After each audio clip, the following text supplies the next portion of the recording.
बहुत समय पहले की बात है, जब देवता और असुर दोनों ही अमरत्व पाने के लिए संघर्ष कर रहे थे। देवताओं की शक्ति कमजोर हो चुकी थी और असुर उन्हें बार बार पराजित कर रहे थे। तब सभी देवता भगवान विष्णु के पास पहुंचे और उनसे सहायता मांगी। भगवान विष्णु ने उन्हें समुद्र मंथन करने का उपाय बताया और कहा कि इसी से अमृत प्राप्त होगा। समुद्र मंथन के लिए मंदराचल पर्वत को मथनी और वासुकी नाग को रस्सी बनाया गया। देवताओं ने वासुकी की पूंछ पकड़ी और असुरों ने उसका सिर।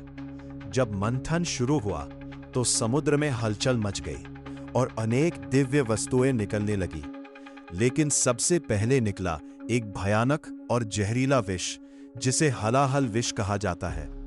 यह विष इतना खतरनाक था कि उसकी गर्मी और प्रभाव से पूरा ब्रह्मांड जलने लगा।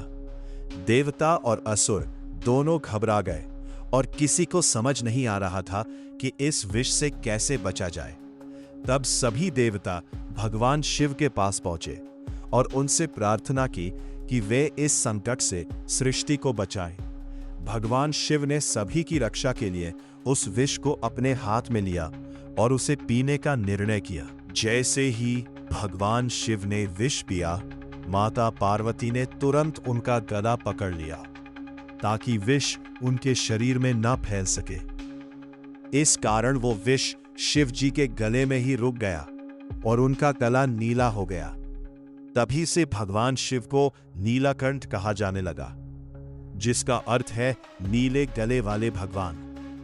भगवान शिव के इस महान त्याग से पूरी सृष्टि बच गई।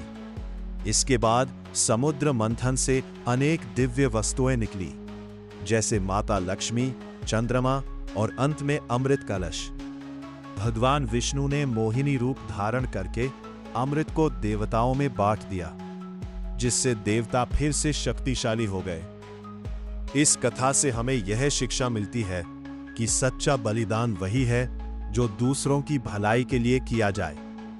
भगवान शिव ने बिना किसी स्वार्थ के पूरे ब्रह्मांड की रक्षा के लिए विष पिया और यह साबित किया कि वे केवल संहारक ही नहीं, बल्कि सृष्टि के रक्षक भी हैं।